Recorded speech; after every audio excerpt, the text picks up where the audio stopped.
Welcome everybody. That's the third session linked with the EuroGEO Workshop 2021. We are going to discuss this afternoon in the this invited event on technology transfer in the Earth observation sector in Europe. With left Teresa Mamai and Stefka Domuzova and Christian Alke. Hopefully you will exchange around the IP, the technology transfer, and so on and so forth. And so the floor is yours, Stefka. Hello, everyone. Thank you very much, Thierry, and to all the organizers for offering us the opportunity to take part of EuroGEO this year. As Thierry mentioned, the session on technology transfer in the Earth observation sector will be divided by two presentations. For the first one, we have our very special guest. We have Christian Hackel on behalf of the European IP Help Desk, who would be talking in detail about the technology transfer, about its regulations, and how you can use it in your business. And in the second part, Lefteris Mamais from Evenflow, on behalf of the eShape project, would be talking about the eShape IP and Innovation Office and how it supports, in particular, Earth observation companies in their innovation and intellectual property ventures. Some housekeeping rules. You can see some of the housekeeping rules already in the chat. Please stay muted. Don't hesitate to write your questions in the chat. We will get to them during the Q&A sessions after each of the presentations. Moreover, during the same session, you will be also offered the opportunity to ask your questions live if you feel more comfortable doing that. The first presentation on technology transfer by Christian would last about an hour. After that, we will have a Q&A session, and the session on the eShape Innovation IP Help Desk would last a bit over 30 minutes. So we don't expect to hold you here for the whole 2 hours. The event is recorded. The slides would be also available on the EuroGEO website after that, or don't hesitate us by email if you have any questions. Without further ado, I would pass the floor to Christian. Thank you very much. Thank you.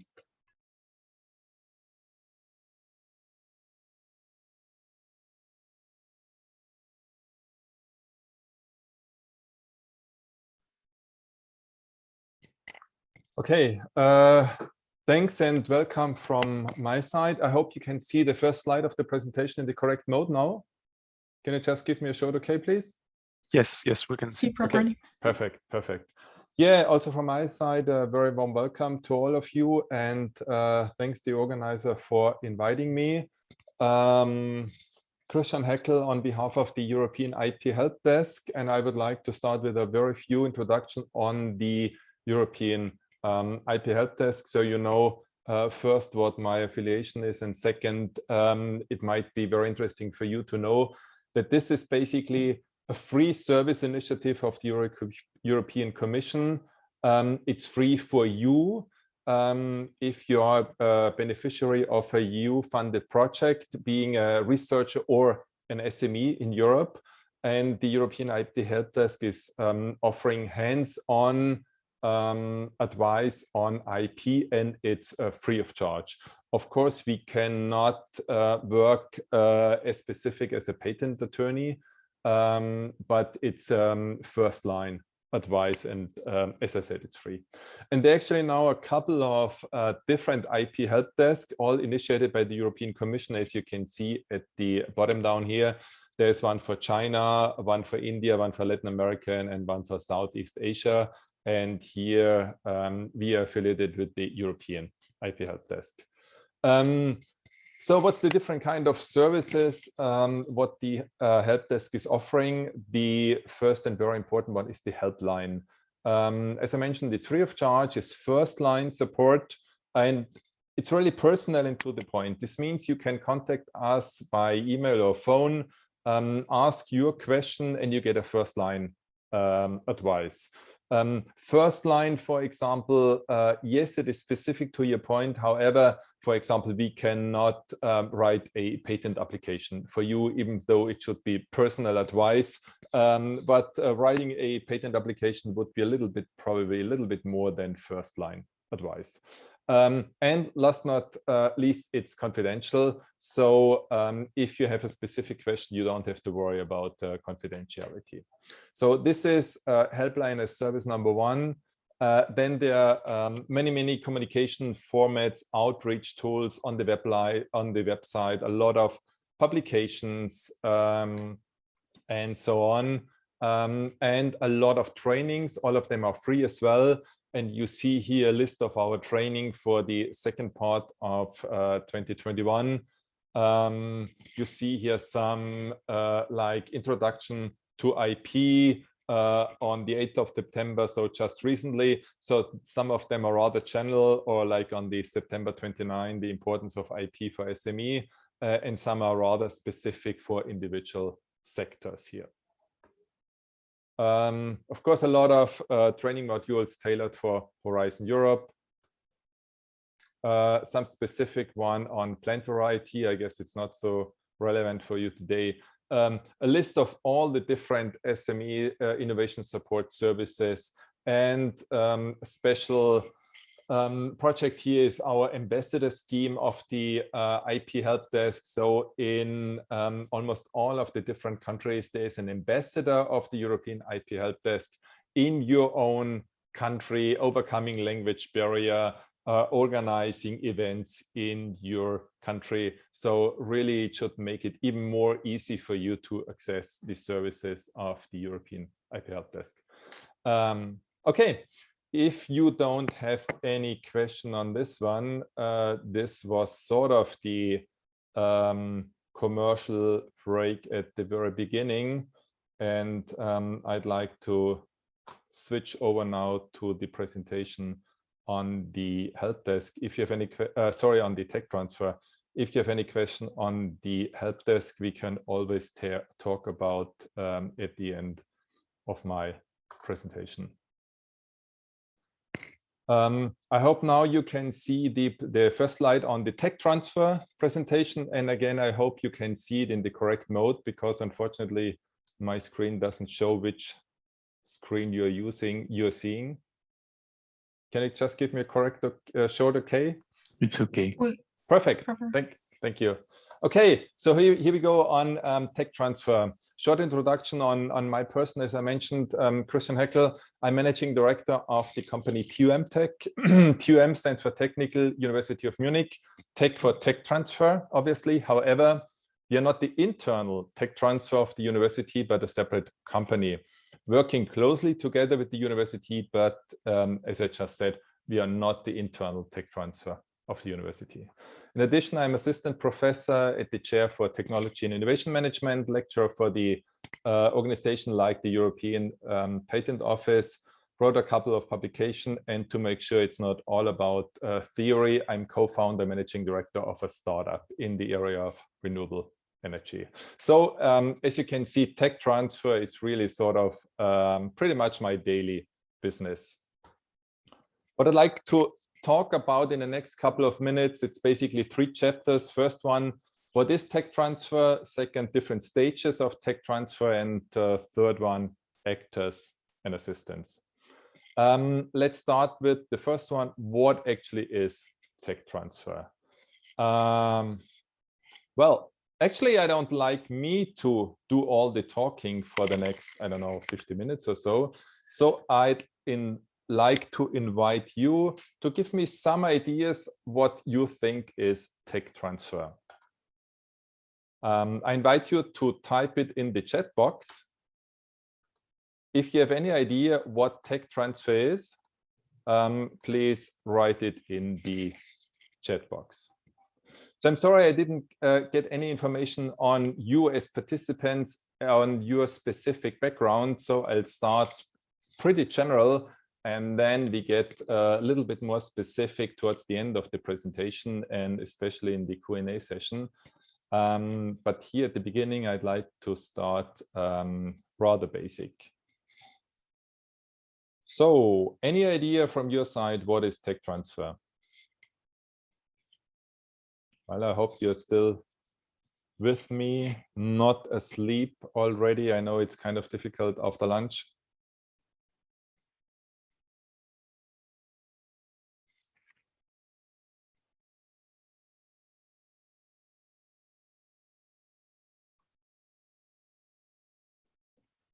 Okay, perfect. The first answers coming in.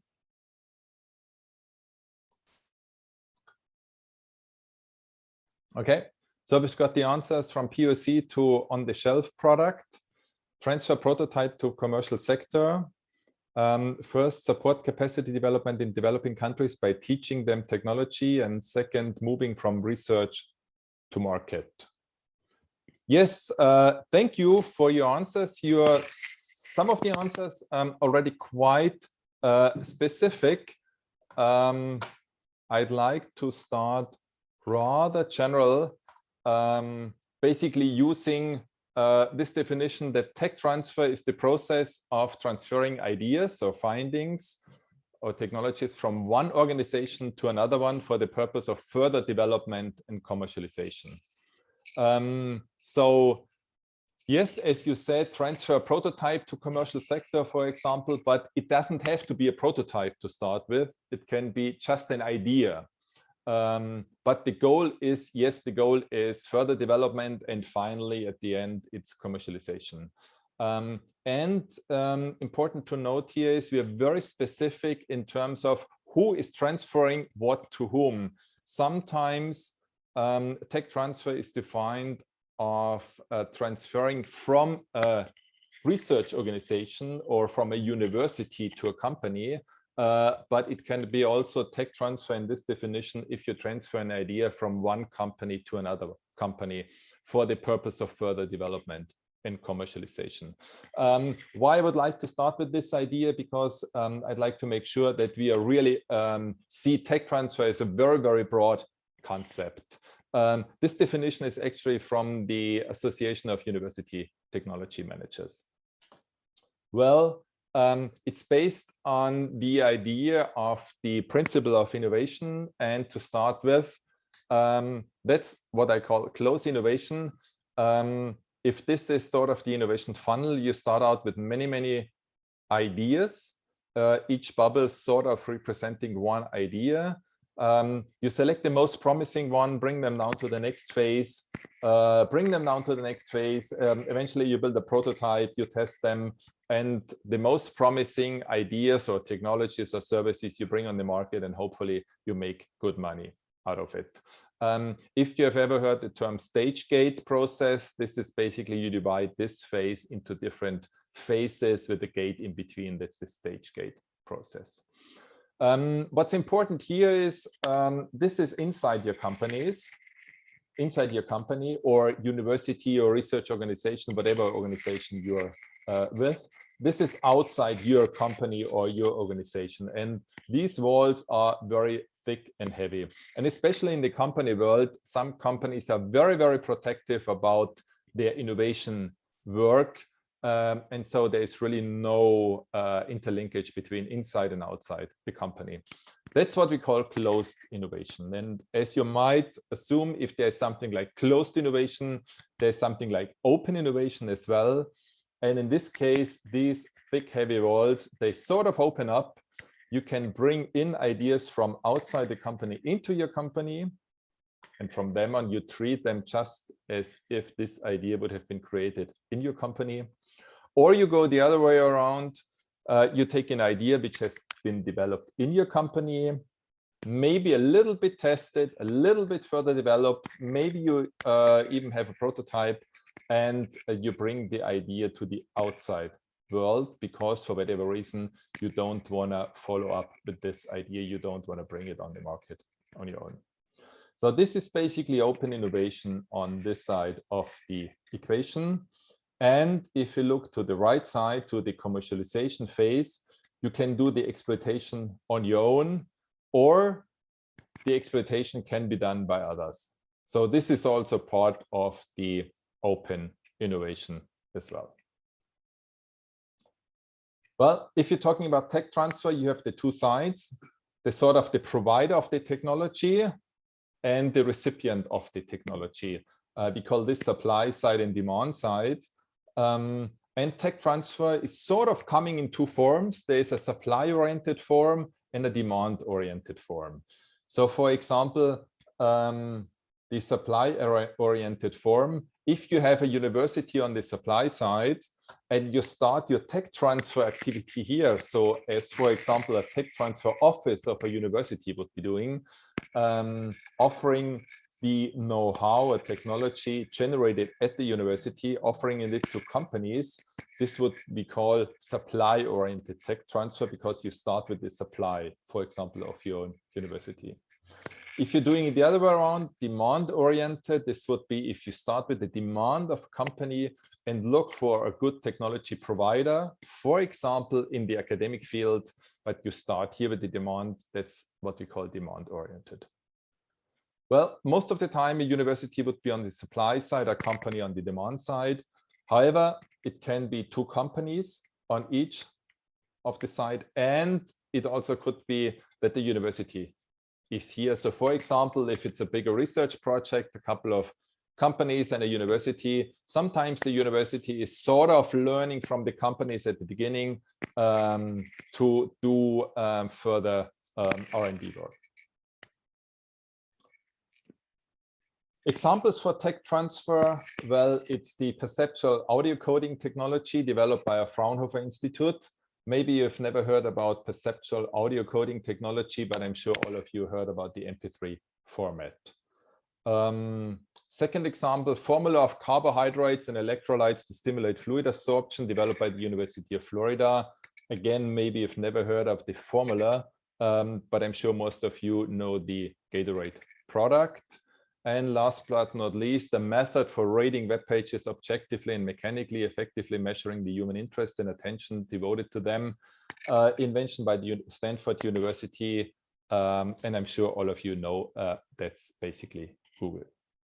So you see a lot of, here not a lot of, but a few examples.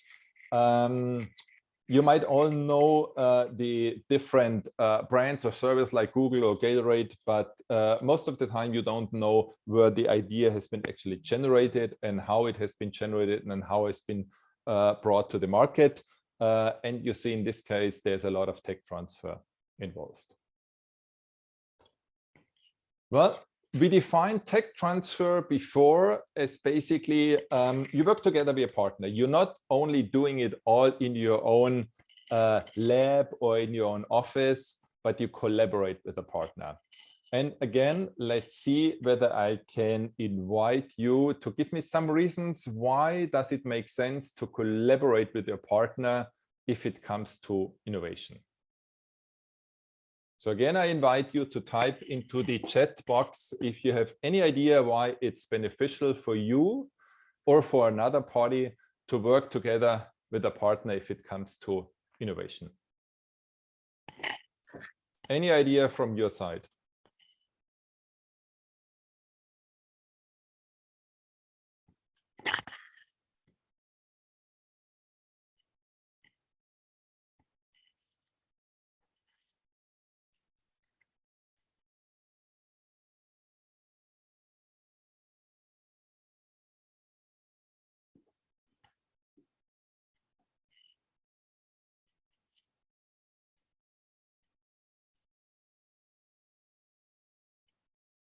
Okay, yes, thank you. First ideas and reasons are coming in. Yes, perfect. So let's see. The first one was out of the box thinking, interdisciplinary approach to change knowledge, probably to exchange knowledge and experience, because research and production are different business. Experience and exploitation, share experiences, competencies, support, know-how, to create ownership and interest while addressing real challenges. And one more, cross-fertilization, further development of ideas and synergy. Perfect. Thank you for these ideas and advantages. I listed a few of them, some of them similar, some of them a little bit newer aspects. The first one is access to technology or know-how. Basically, if you know you're in the need of a new product, so to say, but you don't really have an idea of the underlying technology.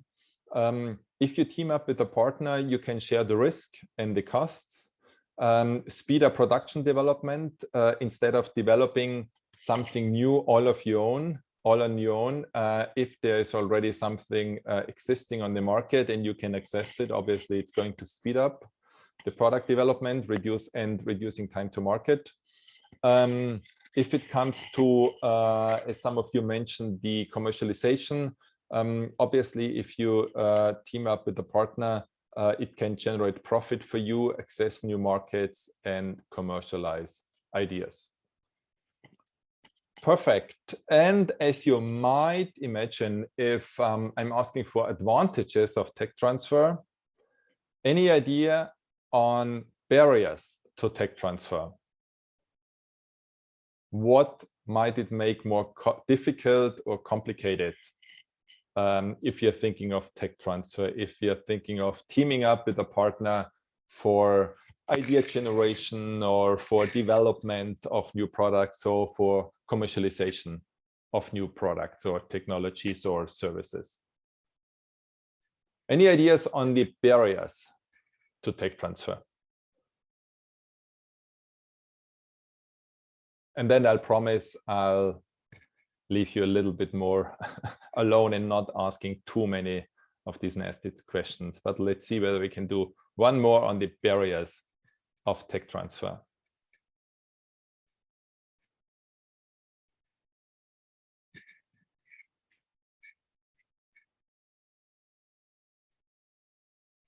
Yes, we're getting some answers coming in. The first one was patent might be barriers to tech transfer. We might have different motivations. It might be difficult to get common interest, difficult to exchange, contractual, cost-related, patent, and IPR, which is probably patents and other intellectual property rights. Yes, actually, it might be a big topic on its own, the patents or IPR. Some people see patent as barrier to tech transfer. Some see patent as enabler for tech transfer. Just a very brief comment on at this point, and we can discuss it in more detail at the end. If we say tech transfer is about exchanging ideas, for some people, they are very reluctant to exchange the idea because they think, it might be an idea which is really good for me. I would like to further develop the idea, don't really know how to do it, but I actually don't know whether I can trust the other partner. And in terms of tech transfer, if I want to engage with the partner in terms of tech transfer, I have to tell him or her about my idea. And so patent is sometimes beneficial to tech transfer because if you have a patent, your idea is protected. You can work together with a partner on tech transfer, on further development, on commercialization, but you do not have to risk that somebody's stealing your idea. So that's the big discussion about patents, pro or con for tech transfer.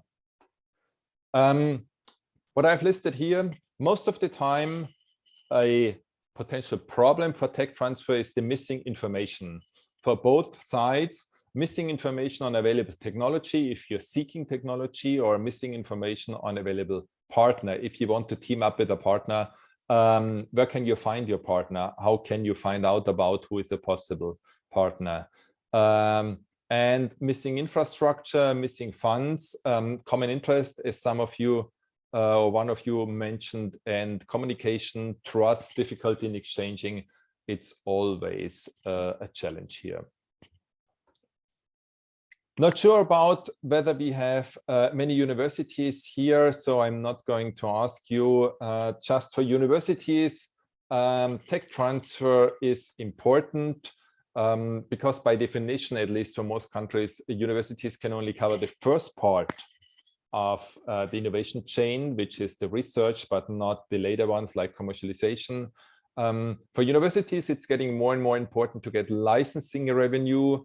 For some, it's basically an obligation to do tech transfer, and increasingly it adds to the reputation of a university or individual researcher in terms of reputation, attracting talents and money, and obviously it helps for the economic development of a region.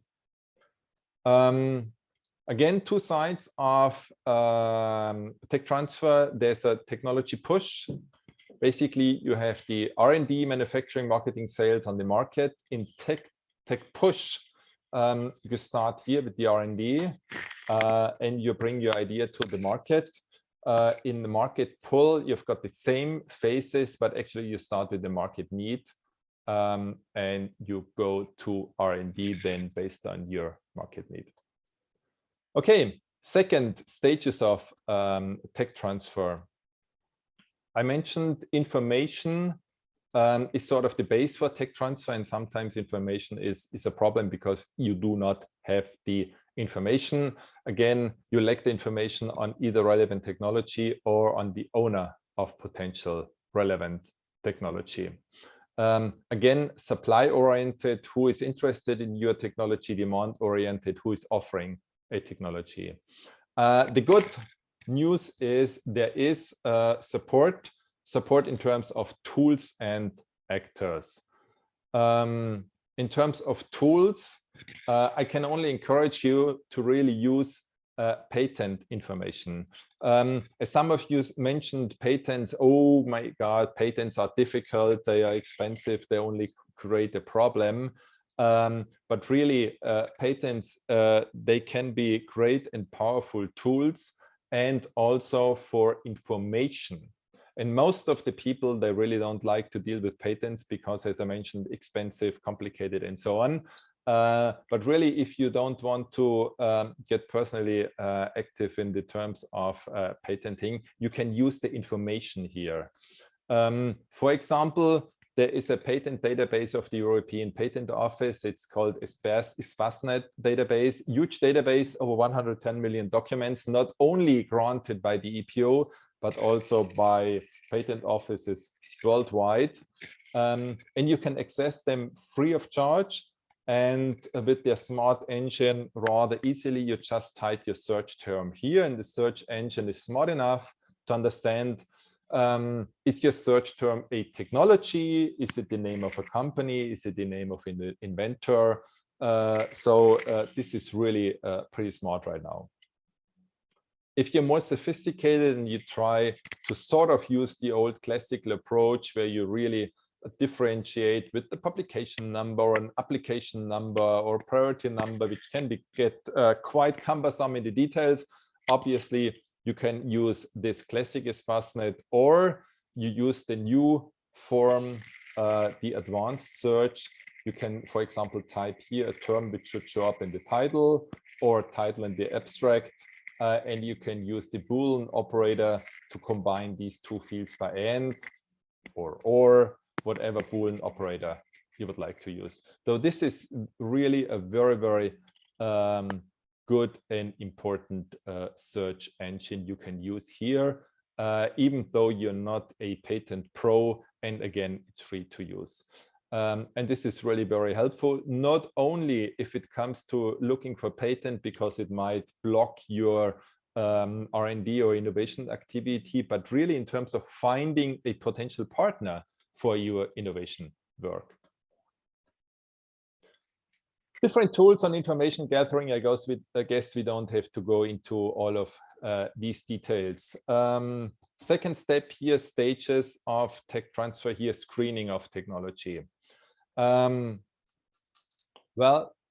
if you are in the area of screening technology, for example, if you are the responsible person in your organization, and you have to decide, you have a lot of technology on your table, and you have to decide which are you going to get a patent protection on, or if you're sort of on the demand side, you have a list of potentially interesting technology for you based on the work you did, for example, with the Espacenet. How should you sort through this pile of either invention reports or possible patents? The two main criteria for evaluation I would like to recommend you, it's first legal and then commercial application. If we sort of split it a little bit, if you're on the demand side in terms of tech transfer, the legal aspect would be, is there a valid IP protection? Because if somebody is offering you sort of a technology and you would like to use this technology to further develop it or to build a new product on it, you would like to understand, is there valid IP protection?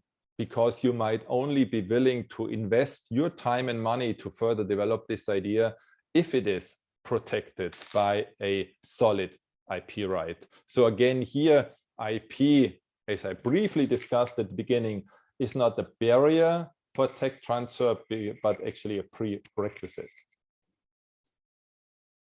On the market side, obviously, if you're on the demand side, does the protected technology or know-how which is offered to you meet your business needs? And again, is the IP protection we've been talking about here in the first place here, is it good? Good means fitting your business needs. If you're on the supply side, and for example, this means if you're in the tech transfer office of a university and you get all the invention reports, is it possible to go for patent protection? And second one, does it make sense to go for a patent protection? So again, these two sides, supply side and demand side in the area of tech transfer. If this is interesting for you, we actually have a dedicated webinar on IP assessment here. Well, additional topics, we talked about legal, market, technology, finance, and fit to business strategy, as mentioned, as important aspects of tech transfer if you're screening technology. Okay, important topic or important aspect of tech transfer, again, is the evaluation of IP, because if you want to work together with a partner and one partner is bringing a certain technology on the table, at the beginning, if it's for R&D purposes, there's more like a free sharing. But if it's further down the road, if it comes to commercialization, valuation is very important. Kind of an interesting topic, and we actually having a webinar on IP valuation pretty soon. Contractualization, very important for all of you. Some of you might be a little bit worried about what is IP about, do I need a patent and so, but really the contractualization is very, very important.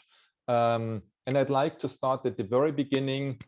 If you have the very, very first contact between the two partners in terms of tech transfer, you have some very first discussion, a little bit careful discussion, sort of broadly describing a new technology, not revealing any details.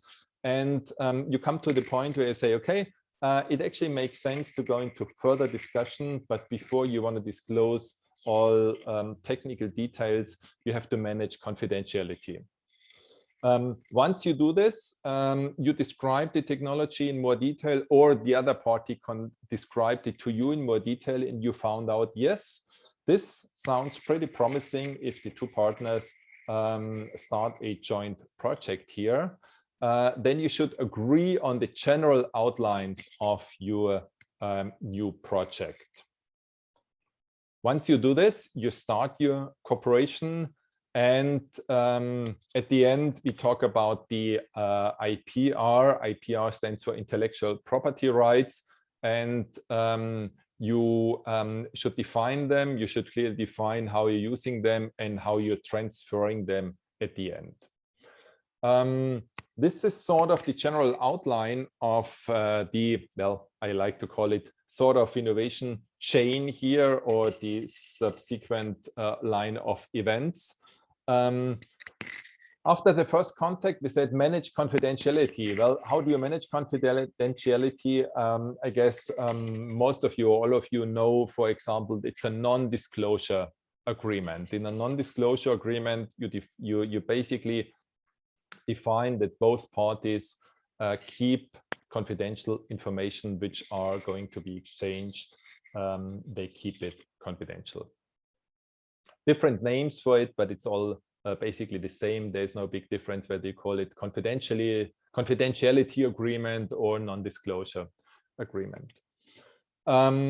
Next phase, agreement on general outlines. It's basically a memorandum of understanding.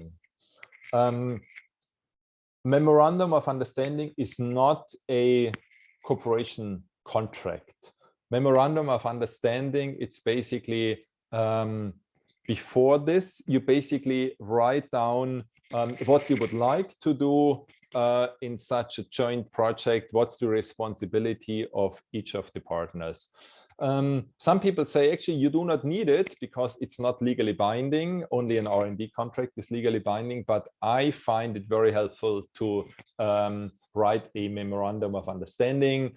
The bigger the project is, the longer the time for the negotiation, the more helpful such a memorandum of understanding is, because if you meet again in 2 weeks, it's very helpful if you sort of take out the latest draft of the memorandum of understanding and easily to memorize, yes, we already agreed on this, and these are the open topics for further discussion.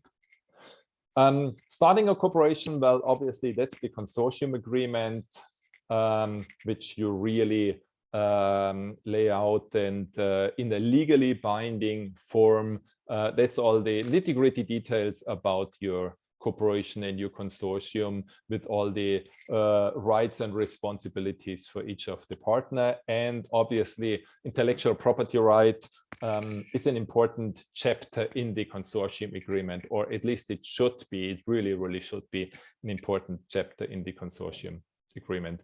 And last but not least, transferring IPR.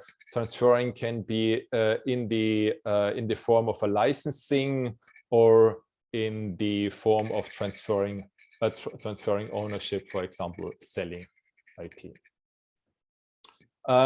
So again, I really encourage you to keep this in mind and really use these different forms if you're in the process of starting a cooperation or a joint project. Well, I guess we don't have to go through all the details. There's one slide for each of them. I guess I mentioned the most important stuff. As I said, the non-disclosure agreement, NDA, comes in different forms, sometimes different names, but it basically all describes the same. The memorandum of understanding, again, different names. You call it MOU or LOI, letter of intent.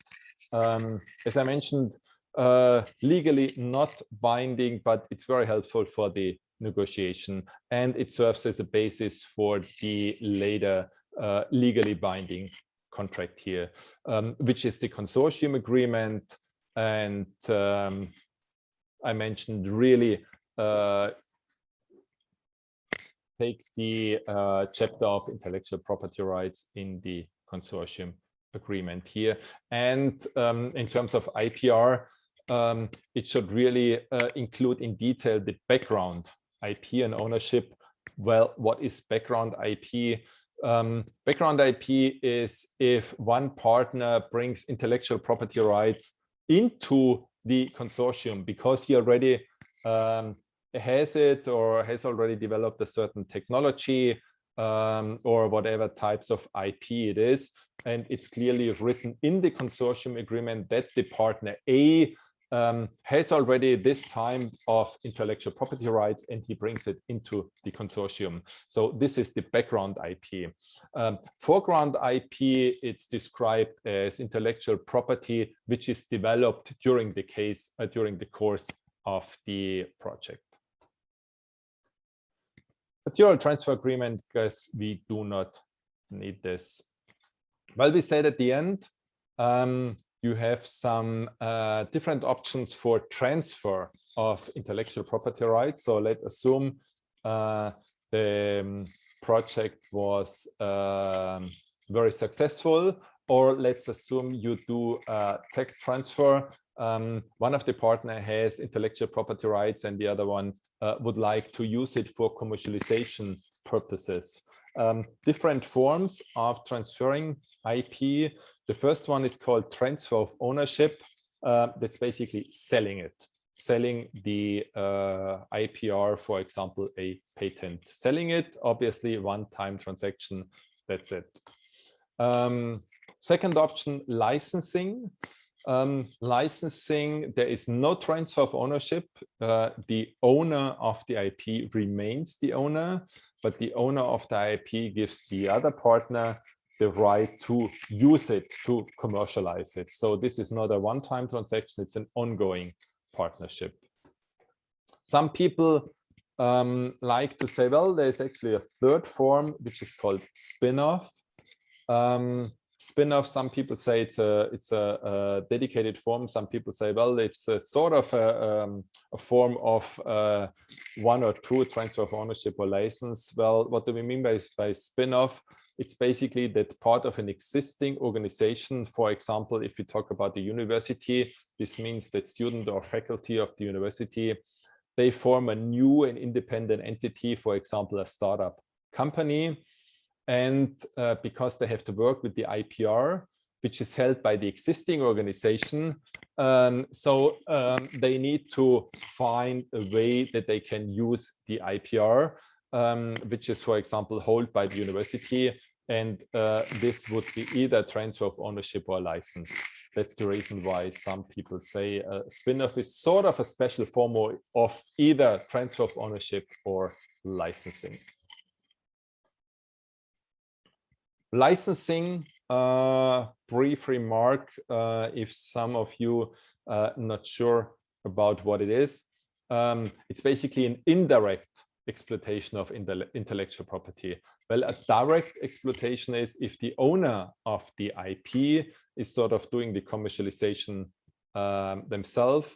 And here we've got an indirect exploitation because the exploitation, the commercialization is done by another party.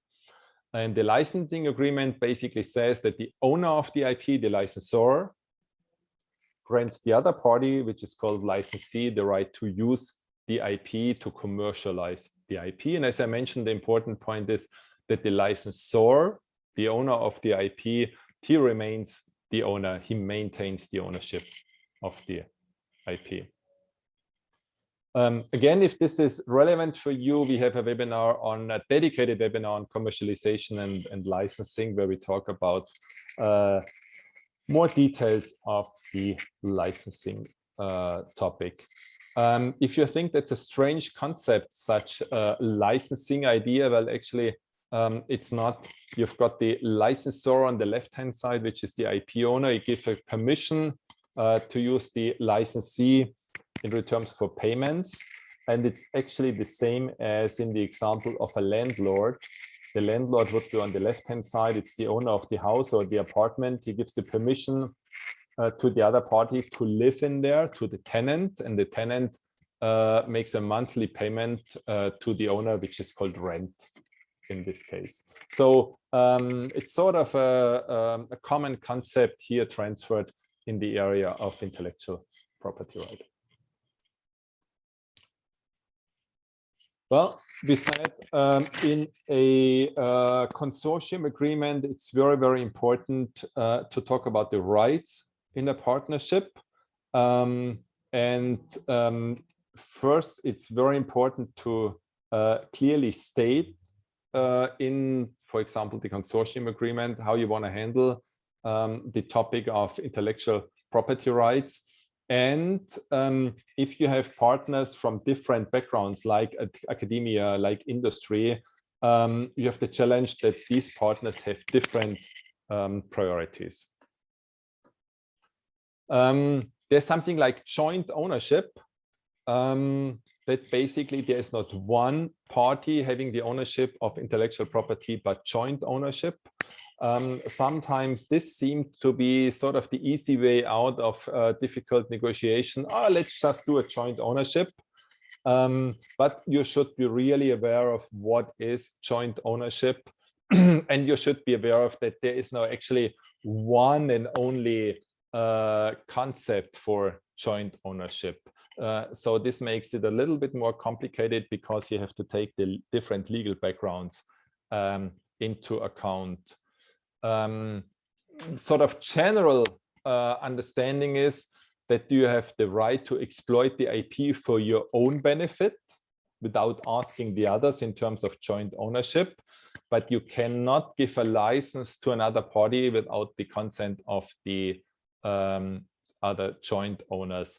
But for example, in other countries like in the US, there's a different legal understanding of joint ownership. So if you would like to go for joint ownership in a project consortium with different nationalities, make sure you really understand the implications of joint ownership and just do not see this as the easy way out if you go for joint ownership. Yes, it's possible to go for joint ownership, but you should be really having a clear understanding. Managed ownership, I already mentioned that you should really define it in your consortium agreement. I talked about the background IP each partner is bringing to the table and how the other parties can access this background IP from the one partner during the project and after the project. Because if you develop something during your project work, which is based on background IP of the one partner, and every partner can commercialize it later on, you're still building on the background IP the one partner was bringing into the project. So it's really important to define how all the partners can access the background IP of this one partner, not only during the project, but also after the project. And you should really take the time to really discuss in detail the different aspects of the IP, for example, in terms of protection, exploitation. Obviously, if you talk about innovation, new technology, there's also the basic question, do we want to get a patent application on it, or do we want to keep it secret? So it's important that all the partners agree on this question. For example, if you want to go for a patent application, which partner is in charge of the application? Which partner is in charge of, for example, paying the renewal fees? Because as you might know, you apply for a patent, you hopefully get it granted, maybe after some discussion with your patent office, and then you have to pay renewal fee year by year in order to keep the patent alive. And once you stop paying the renewal fee, that's it. Your patent lapses. You cannot say after, let's say, 3 years, actually, I forgot to pay the renewal fee for the 2 or 3 last years. Here's the money for the last 3 years, and I want to sort of have the patent alive. That's not possible. Once you stop paying the renewal fee, your patent lapses, and there is no chance to sort of make it live again.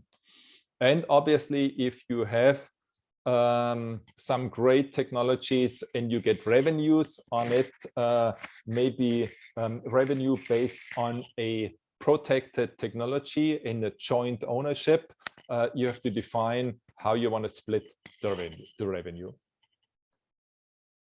So you see here, managing ownership, it's very important. It's a crucial point. Yes, it's a kind of tricky point, but you should really take the time to discuss it in advance in your consortium agreement, because it can be even more difficult to discuss it later on. It's well invested time, and actually by now, if you, for example, have a, I don't know, project on a European base, they are actually making sure that you really address the topic of IP very, very early on. Okay, coming to the last part, actors and assistant. Well, I mentioned this picture at the beginning. You've got the supply side and the demand side in the area of tech transfer, and you have tech transfer experts, being it tech transfer offices of universities, being it regional actors, consulting companies, or specific programs or service initiatives. They're all here to help you. They're coming from different sources and working in different modes. For example, tech transfer office, most of the time, these are part of a university. And as I tried to explain it before, so basically they can only work supply oriented because they can only offer you, for example, if you're a company, they can only offer you what their university has in terms of know-how or technologies. Regional actors, for example, innovation centers, chamber of commerce, incubators, they are more on the demand side. For example, if it's for incubators, they work for their incubation companies. They understand what their companies in the incubator need in terms of technology, and they'll go out and look for these specific needs of the incubators. So they work demand oriented. Consulting companies specialized in tech transfer. Well, if they're working for a specific company, they're working demand oriented. If they work for university, they can work supply oriented. So they're basically sort of more in the middle and can work both ways. And as mentioned, specific programs or service initiatives like the European IP Help Desk. Well, I guess you all know what a tech transfer office is, what a regional actor is, innovation center, tech park, incubator, consulting companies. Okay, so this actually brings me to the end of my presentation. I hope I was able to give you sort of an overview of the general concept of tech transfer, how you can use it, little bit of insights, what kind of tools you can use in terms of information gathering, like the tool from the EPO, the Espacenet, what tools you really should use or have to use, if you ask me, in terms of confidentiality agreement. Okay, and obviously, again, please do not hesitate to contact us at the European IP Help Desk if you have any questions on the topic of IP. Okay, with this, I'd like to say thank you very much for your attention, for your active participation.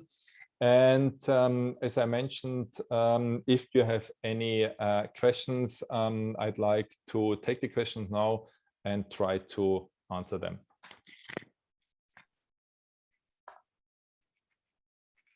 Thank you very much, Christian. There is already one question I see, which has been raised in the chat. Again, everyone that wants to raise questions, now it's your chance. So the first question, it's for which reasons would you go for a transfer of ownership, and when would you opt for licensing? Not sure from which side you're asking. Are you from the side of the licensor or from the licensee? Because I would sort of answer it differently. A general remark is, I briefly mentioned it, the transfer of ownership is a one-time transaction. You basically agree on the price and that's it. So, for example, if you are the party selling the IP, you try to negotiate for a high price as possible, and that's basically it, because it's a one-time transaction. And you basically do not care much whether the seller of the IP will be successful or not.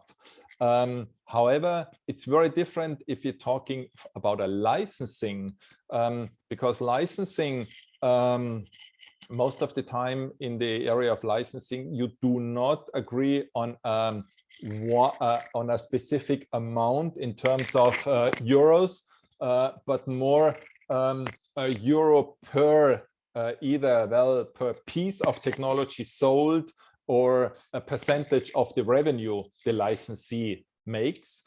And so this is basically, you create a partnership in licensing, and you, for example, as the licensor, will only be successful if your licensee is successful.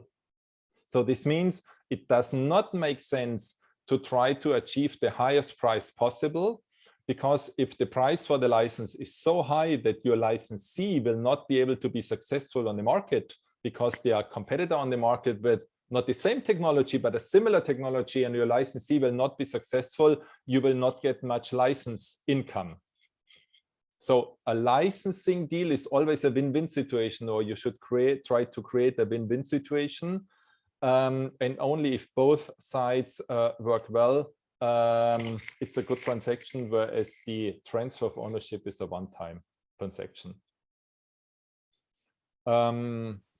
I hope I was able to answer it sort of in this broad concept. Maybe if you have a specific situation in mind, maybe you can describe your situation or your question again. No, thank you very much. I was just thinking from the perspective of our projects. Often you have a kind of university or R&D organization who has no real capabilities or interest into making a commercial success. I mean, they're not they don't have this expertise. I'm just wondering, as they are in, let's say, in a driving seat, what would be an argument to try to push for the licensing option where you have then maybe eternal incomes? I would, see this as the best approach. But there might be other way, because you at the beginning you can really hardly estimate really the value of what you have produced. You don't know what the market will do with it, how it will work in 5 years' time. So yeah, you more or less answered it already, but I was thinking about that for example, as a research company. In one of our projects, we have something which you see potential. What would be the things, the reason you have to make into choosing one of the two options? Sorry, I guess I missed your first part. Were you talking about the university having the technology? For example, or the research organization. So definitely a company which has no interest into making business out of it. It's not a business. So okay. What I would definitively recommend here, basically we said, well, we have the two options: the transfer of ownership as a one-time agreement, and the licensing of ongoing partnership, and the licensing revenue based on the revenue, the licensing fee based on the revenue the licensee makes.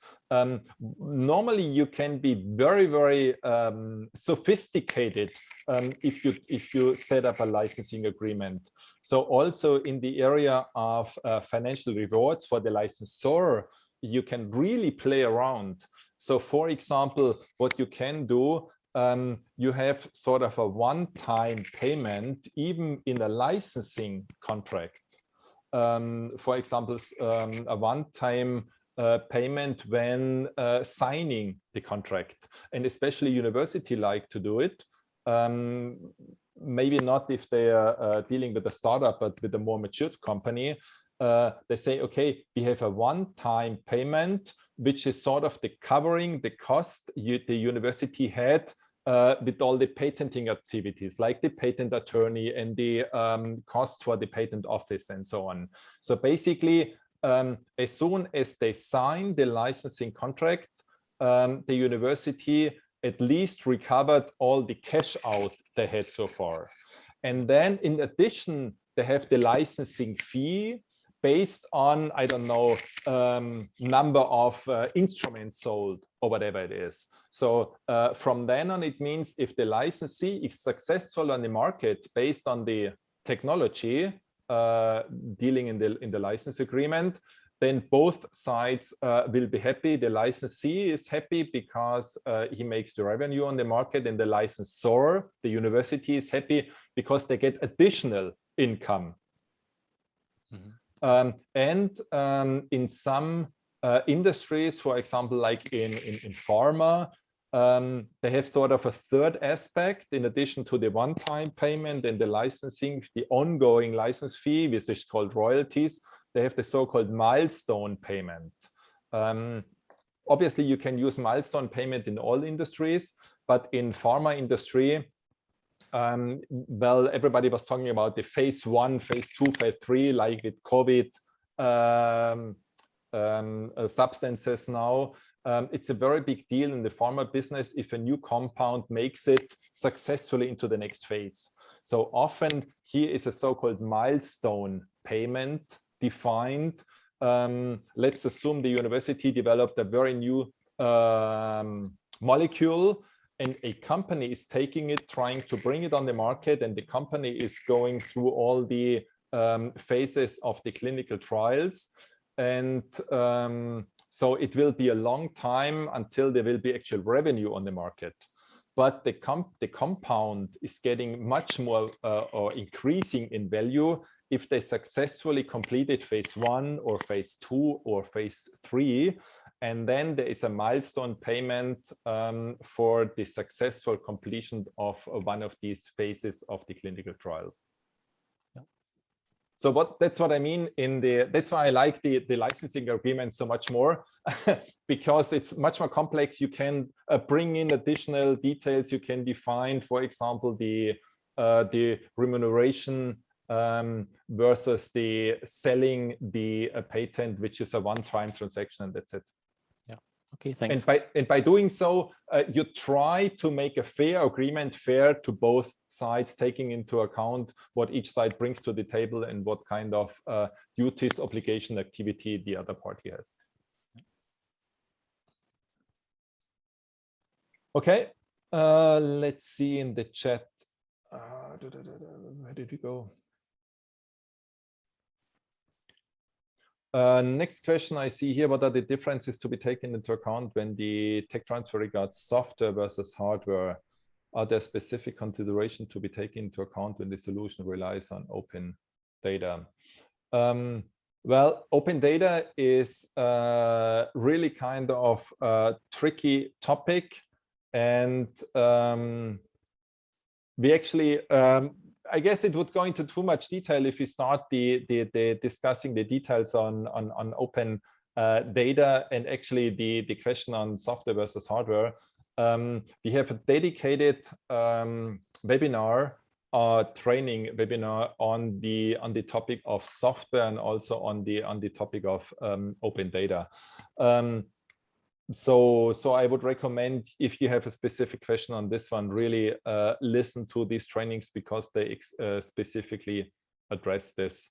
Very, very briefly, what we said normally in terms of tech transfer, having a solid IP protection is really not a problem for tech transfer, but an enabler for tech transfer. Obviously, if you're talking now about open data, or software, these types of solid IP protection, these concepts are obviously more difficult to apply here. So this I would say is a very big difference between the open data, between software and the hardware, because for the hardware, it's very easy to say, okay, here's the patent for this specific aspect of this new hardware. It's the solid IP protection here. Let's take it from there. In software, yes, you can get IP protection on this one. Some people say there's no chance for IP protection on software. Well, that's not true. There is an IP protection, not as strict as having a patent on this one. And if you go on obviously on open data, it's even more, well, let's say sophisticated. You need to have a closer look on this one. But I strongly encourage you to listen to these trainings and webinars. Next one. Hello, everyone. Sensor Community is a contributors-driven global sensor network that creates open environmental data. We receive each 2.5 minutes air quality data from more than 14,000 sensors in more than 70 countries and have generated many data points. September 2021. I think it's not really a question, Christian, this one. Okay. So I guess we can go. Oh, it's a commercial. Yeah, okay.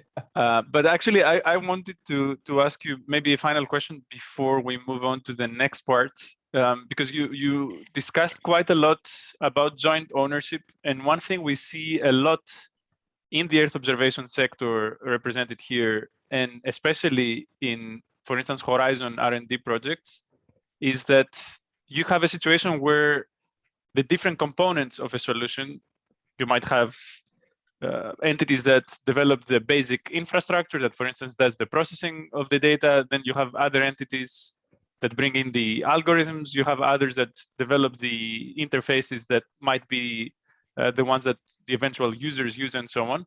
So you have collaboration on many components for what the final user would see as a full product. Mm-hmm. And it often comes to the point where the question of, okay, how do we exploit that? How do we commercialize from here on? And maybe we should find some sort of joint ownership approach. But it's very also often that it's exactly there that this whole process fails. Because somehow, I don't know, people get lost in it, or it's not clear how this can be done in a smooth way.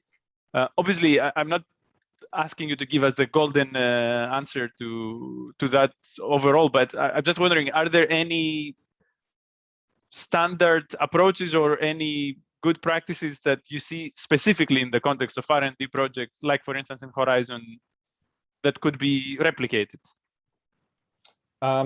Unfortunately, at least to my knowledge, there really is no standard approach, except for the fact, or for the recommendation, that you should have these discussions very early on when setting up the consortium.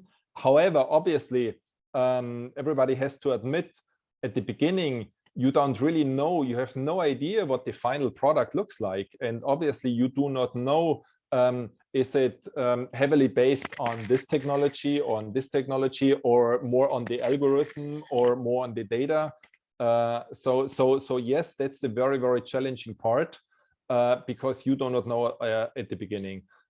However, nevertheless, it's very important that you should really have this discussion at the beginning. And what's also important, that you really talk about how you protect your knowledge, because sometimes the topic of intellectual property is sort of narrowed down to patents, and then people say, oh, okay, we can get a hardware on the patent, but on the other different components, and they are, as you described it, many important components, we cannot get a patent on it, and you basically forget about the other components. So it's very important that you really think about the different types of IP, of intellectual property, or different types of intellectual property rights. There are so many, and that's why I said, yes, you can get a protection on software as well, being it that you actually have a technical effect on software, or coming out of the software, then you can get actually a patent on it. But there also means to protect the software other than patents. Again, as you probably noticed by now, that I see intellectual property rights as an enabler for tech transfer, and it is not as a problem for tech transfer. So I would say, in your early discussions, think about how you protect your different bits and pieces of the different components in your consortium, and yes, start your discussion rather early on. But yes, everybody knows that you do not have the full understanding of the final product at the end. Sometimes, and I know it in academia, they are more open to it, and they say, okay, for example, if it comes to the concept of the inventors, you have more inventors for one patent. And basically in the university setting, they are more like, oh, okay, you get 10% of the inventorship. So I'm not talking about joint ownership, but for one patent, the inventorship, it's also a difficult discussions, whereas companies try to sort of have a lot of discussion. Is it 7% or is it 15%? So sometimes these discussions seem to be a little bit more easier in a university environment. But again, nevertheless, you should really have these discussions early on. But I'm sorry to say there is no basically one approach which would save all your problems. Sure. Yeah. All right. Thanks. Thanks, Christian. I guess this brings us to the end of the first presentation. And I will gracefully take over the screen sharing myself now. So we will now bring the discussion a little bit closer to the specifics of our sector. So I will be sharing, and same way as Christian, I would very much appreciate if someone can confirm that you can see my screen. In this case, I can confirm, since you confirmed before. Yes. Yes, we see Yes, it. we can see. Excellent. All right. So now we will be discussing the case of the eShapes IP and Innovation Office. And my name is Lefteris Mamais. I'm a co-founder and director at Evenflow, and together with Stefka Domuzova, who you heard at the very, very beginning of this session, we're managing this office. And yeah, this is part of the eShape project, which is an integral part of EuroGEO. And what we are trying to do is that we are trying to sort of develop specific types of supports on innovation and intellectual property that are more fit to the needs of the Earth observation sector. And that's what I will be describing a little bit today. So if I manage to move ahead, yes.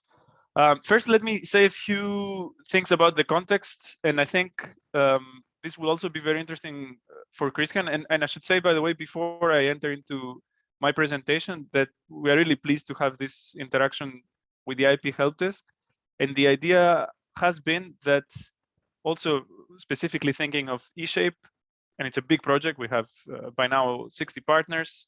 As the project evolves and the development of the different solutions reaches closer to sort of market-ready mode, we would be having more specific exchanges, and hopefully the greater EuroGEO community can also benefit from this type of exchanges.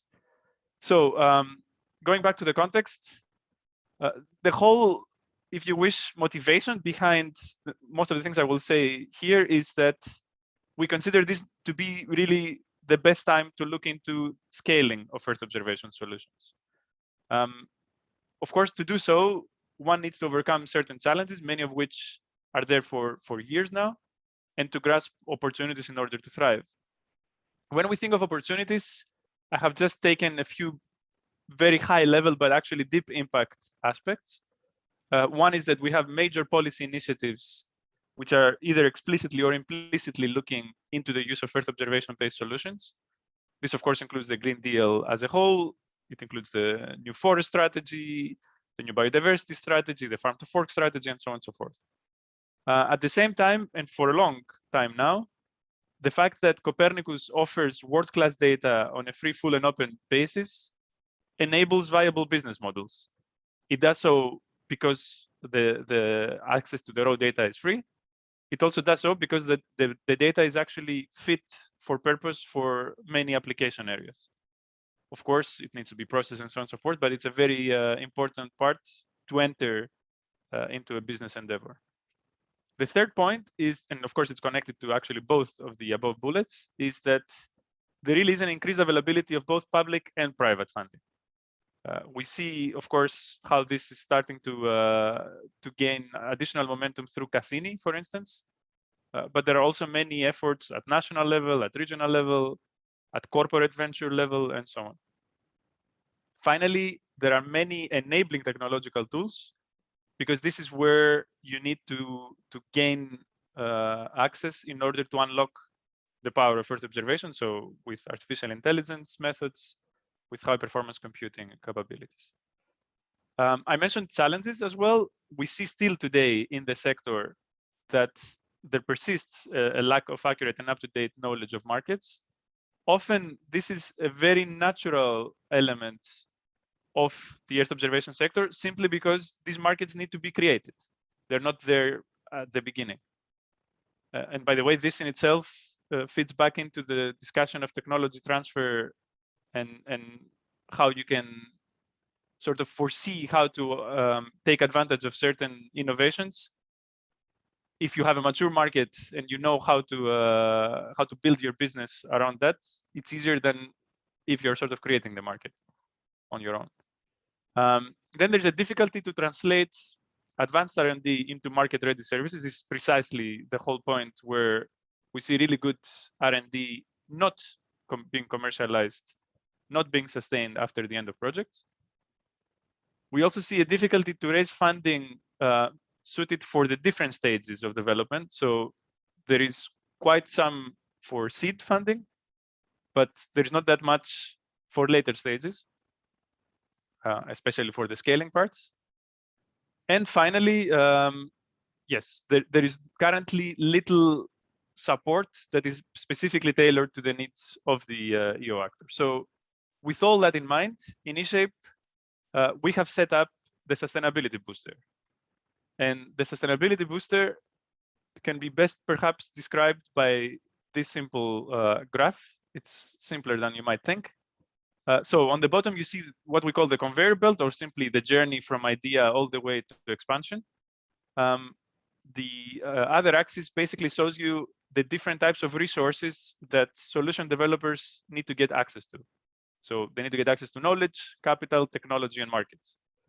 And in eShape, we are trying to address all sorts of needs with different types of tools and packages, some of which are offered or will be offered through the sustainability booster. These are the ones denoted with this salmon color.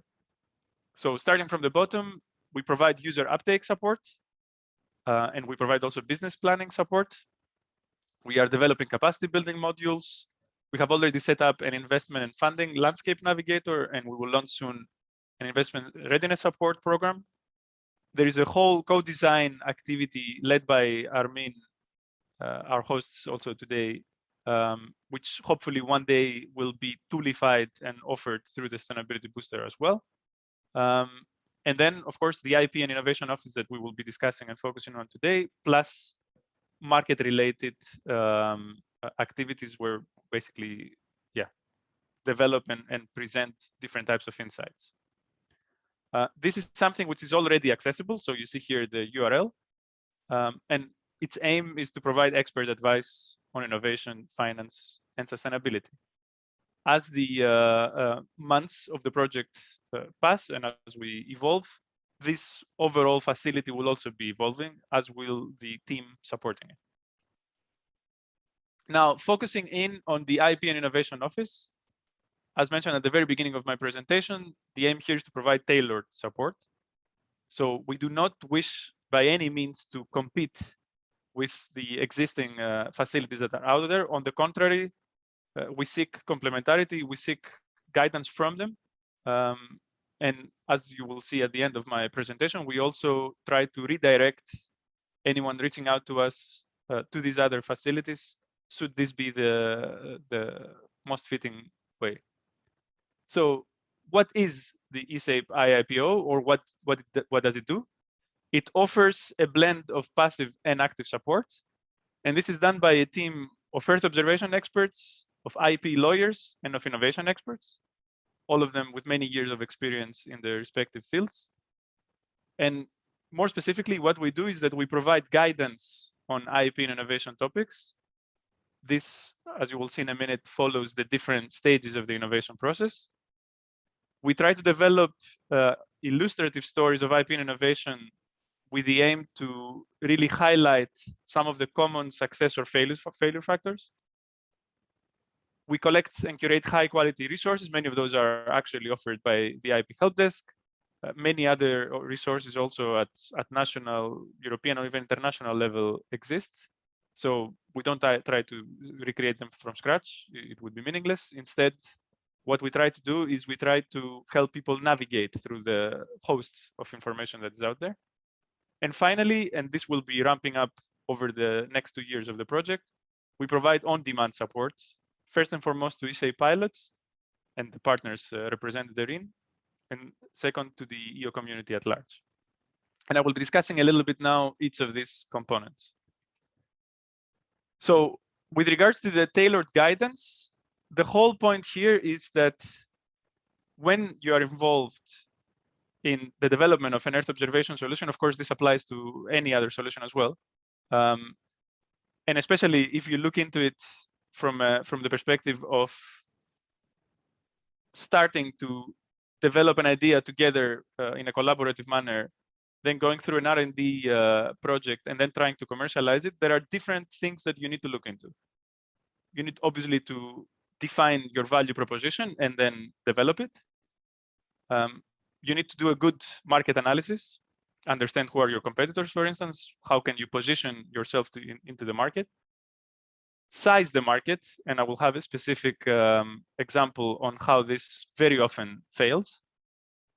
Develop the business model, one that would be suitable for the purposes and the needs and the realities of that market.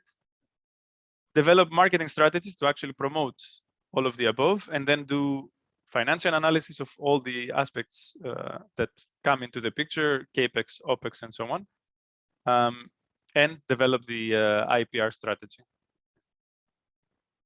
So I will be discussing some of these points right after and also later on, but the whole message I want to pass here is that the eShape IIPO and the greater sustainability booster team is ready to support and provide guidance on pretty much all these topics. So the second component of the IIPO is that of illuminating common success or failure factors. And here what we are doing and what we have a kind of unique position to do is that in eShape, we have now, as I mentioned, 60 partners, very prominent research institutes, companies, and so on. In IIPO, we also proactively reach out to the greater EO community, plus our company Evenflow is exchanging very, very often with all sorts of actors across the value chain on this type of topics. So we have collected lots of insights on common pain points and success factors, and we try to develop basically through a narrative-based approach some findings that are relatable and digestible. And this, in some sense, goes beyond a little bit the sort of factual and very rigid, in some sense, type of material that you may find in other sources. Sorry. Then, with regards to specific case studies now, I mentioned the market sizing one because this is really an area where EO solution providers quite often misplace or overestimate their projections. And whilst this might seem as a relatively benign topic, in practice, it's one that can cloud the whole development of an appropriate business plan and the strategies of how to implement it. So we see that often there's a poor understanding in the first place of who would be really the suitable target users.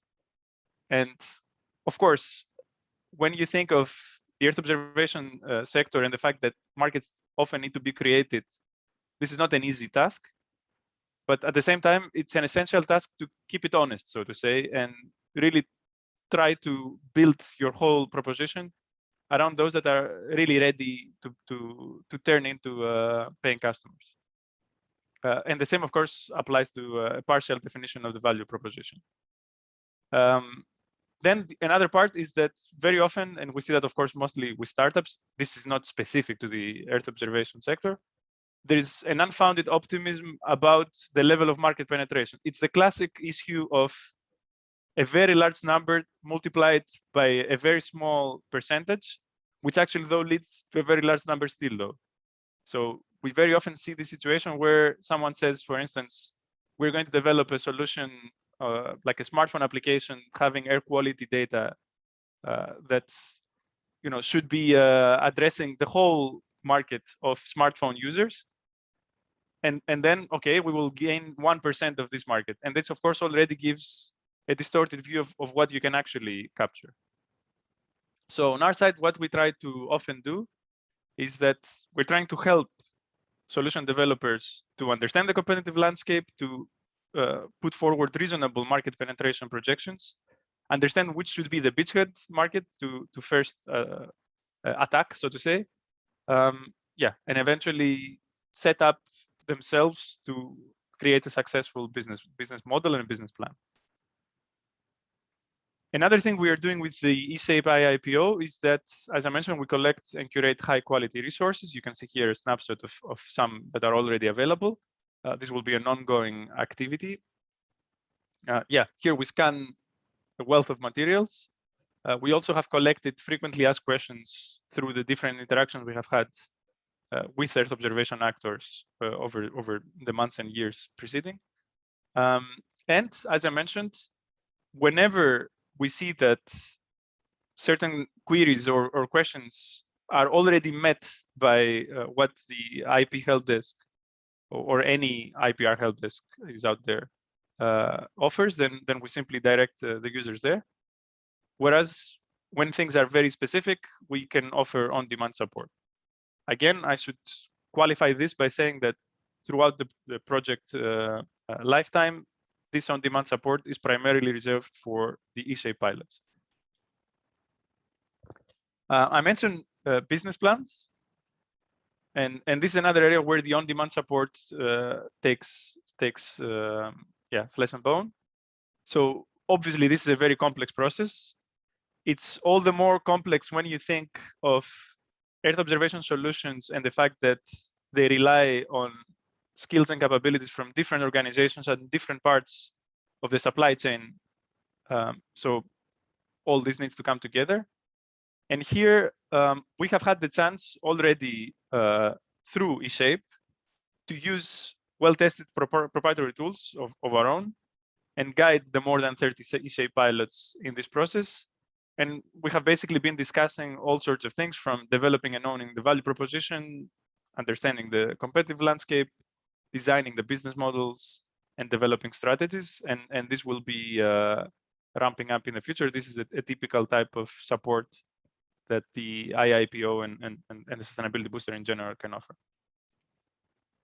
Another example, and actually this is an example that I had in mind when I raised the question to Christian, is one where we see an excellent R&D project. This is purely illustrative, what you see here with the flags and everything, which has developed a good product, and they are trying to figure out how to move on after the end of the project.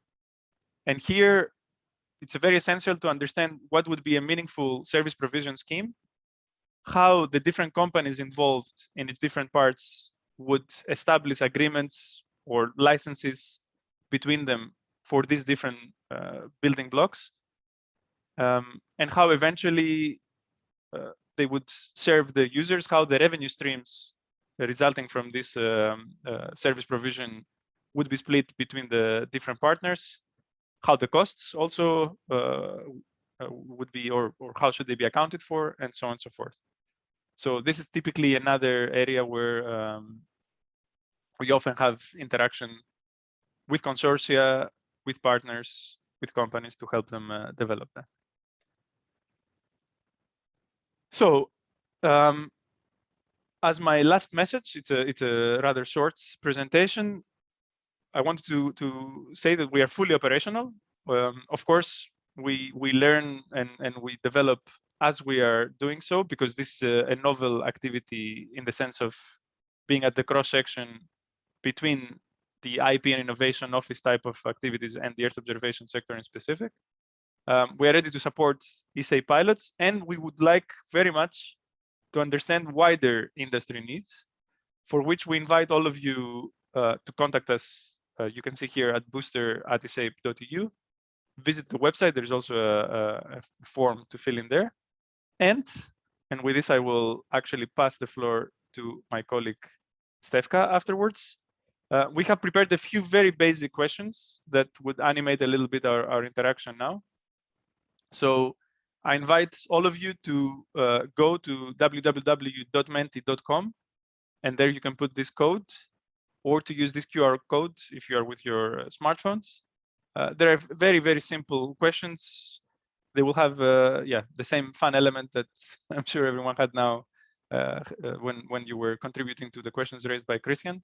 And after that, we can discuss some of the answers, and we can also discuss any specific questions you might have about the SAPE IIPO. So with that, I will hand the floor to Stefka, who would guide us through the through Mentimeter. So there is also a question on the chat left. Sure, we will get to the questions. I think it would be nice. Okay, maybe I later can, on. if you want, I can answer this first, and while people. Okay, but I see people are actually already participating. So.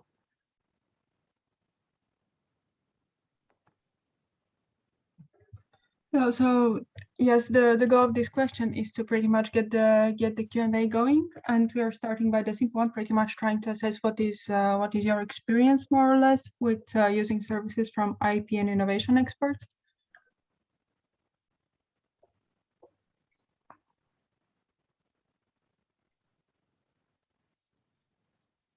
Under in-person support, we of course consider people that you may have for these functions in your company, or people who are assigned these functions in your project. And for the passive and active support, it's a bit self-explanatory, and it's what we have in mind is support such as the one provided from, for instance, by the eShape IIPO, or from the European IP Help Desk, to which we'll refer specifically in the next question as well.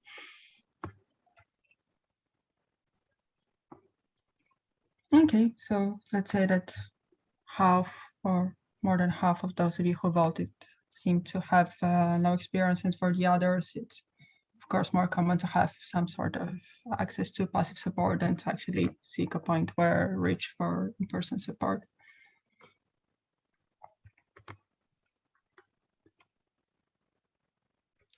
Yeah, I guess, I mean, this for all those in our sector would not really be so surprising, but it's also, in my view, underpinning the importance of having this type of interactions now also with the IP help desk, because the sector as a whole is reaching a level of maturity where we need to start seeing things out of projects, making it in the market, and becoming operational, and so on. So this type of exposure hopefully will improve over time.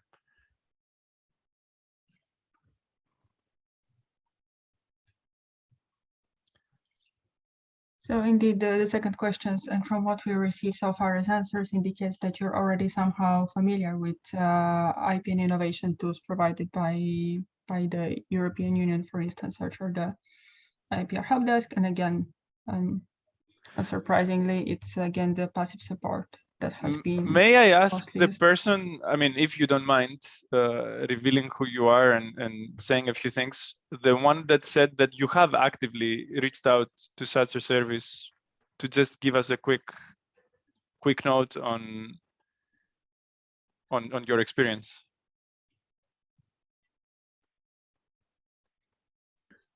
Hi, this is Elizabeth Neranzis.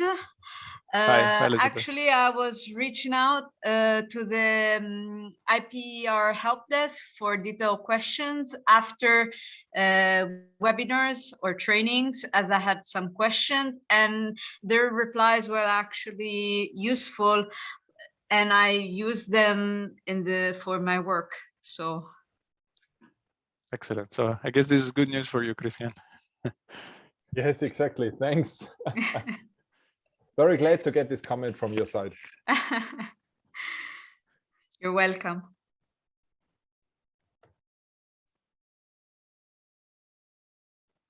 So this next part is actually a very interesting one for us, and I hope we would have more people answering it. So I have shown earlier on this graph where you see the different components, if you wish, of a business plan, but even more broadly, if you think of the different aspects that one needs to look into when developing a solution, and what you would need, it's a very important thing to understand. Where do you need the greatest deal of guidance?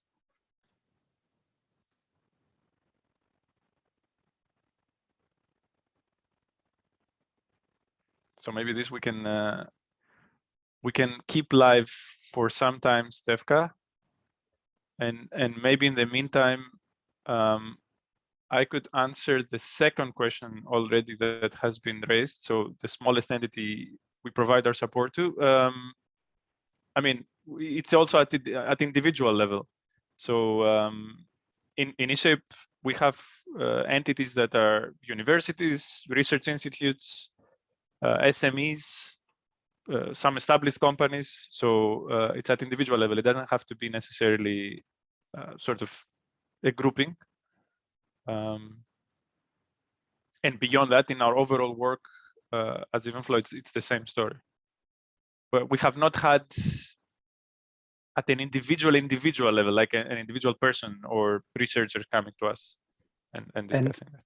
If I may, to clarify, so it's like we are not an institution, we are not a company, and for us, it's just not possible to be recognized by the European Commission. So that's why I'm asking, like, what is the smallest entity that you can provide the services? Because we are competing with ministries and institutions that have 2,000, 3,000 employees, and they are in this whole process, like, of course, familiar, and they know all the templates and formulations, but for us, it's very new. So is that possible to find an entry level? Thank you. Sure. No, it's a good question. So I think, again, for us, it can be an individual entity reaching out directly. I have to, again, clarify that talking about the eSape IIPO, priority is given contractually. It has to be given like that because that's where we get the money from, to the eSape consortium and the many pilots that are in there.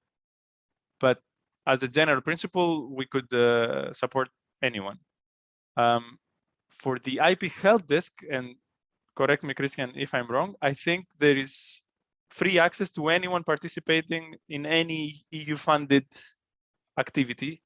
There's a list of things that are defining eligibility there.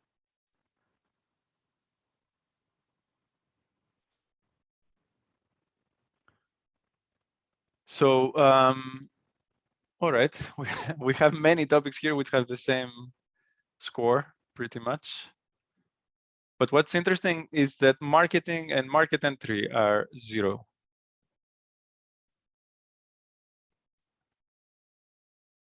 So seemingly things that are necessary for later stages are not equally interesting. Okay.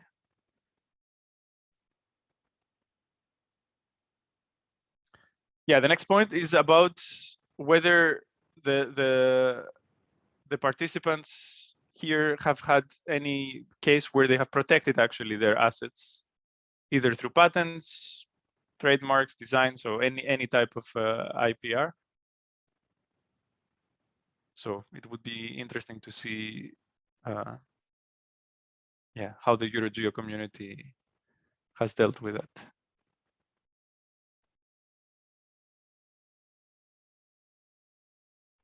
Maybe an interesting point, and this is something that we intend to look into as the eSape IIPO, hopefully also with some collaboration with the IP Help Desk going forward, is how trade secrets can be managed and effectively used to help the development of solutions. Because it's very common in the Earth observation sector that relies mostly on software-based solutions, not to patent something, but rather function on the basis of trade secrets.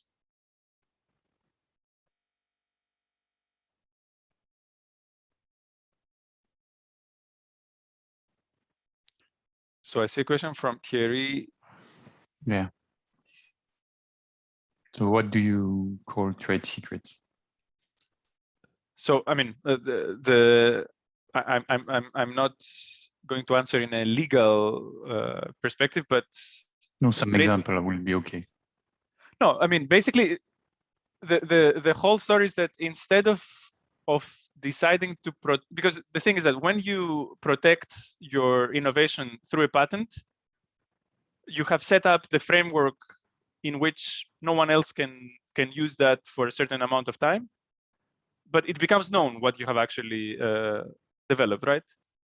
Whereas with trade secrets, you actually keep it for yourself and for those that you collaborate under certain agreements. And here it's a much more rigorous agreement than a simple early stage confidentiality agreement, on which basis you move on. So you enter into negotiations with partners and so on and so forth, having trade secrets.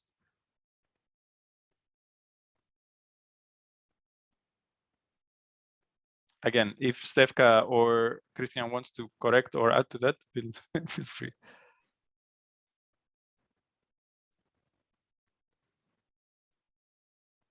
All right, it's interesting actually that there are, again, may I ask, and obviously you don't need to say too much, but those that have answered patents, are these related to R&D Earth observation related projects? Yes, it was, but it's an old story. Okay.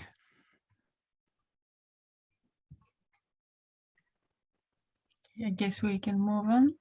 Yeah. This could be the last question, and it relies on it's the opposite side of what we have just discussed, and has a little bit to do with what Lev mentioned. If you have chosen willingly to not protect some sort of IP, we would be very interesting to know what are the reasons. I think it was also touched upon in Christian's presentation and also in Lev's that it's not always the obvious choice to protect IP through granting an IPR. So we would be interested to know what is your experience, or what have been your considerations, at least while handling intellectual property in your organization or project.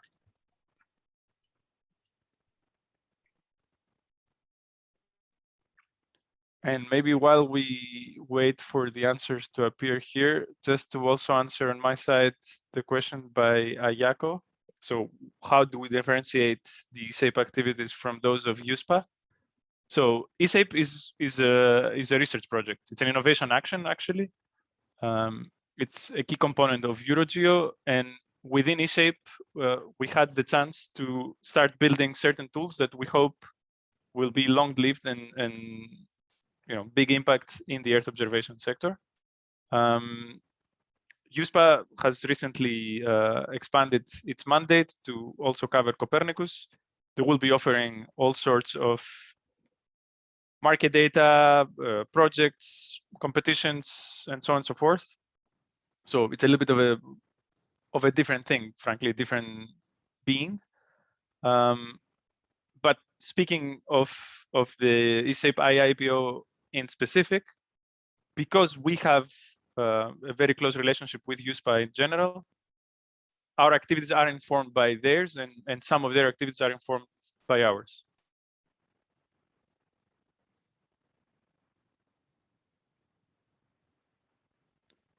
Okay, and I see that by now probably the audience is tired of answering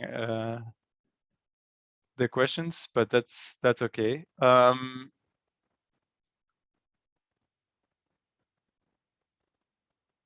I think, yeah, with this, we would really thank all of you. I made the point earlier that we have planned this session today as a first of more. I don't want to say of many, but of more. So as part of the ESAPE IIPO, we will be seeking to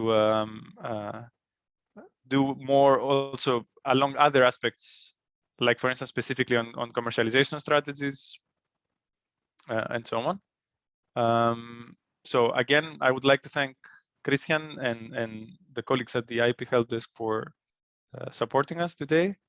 I hope this was useful. The presentations will be available on the EuroGEO website. The ESAPE IIPO will be active. It's already live, so you can also interact with us through it. And hopefully we will be creating better content and more support as we go. So we will have more chances to interact. So So, and big thank you first to Thierry and Erwin for organizing all this.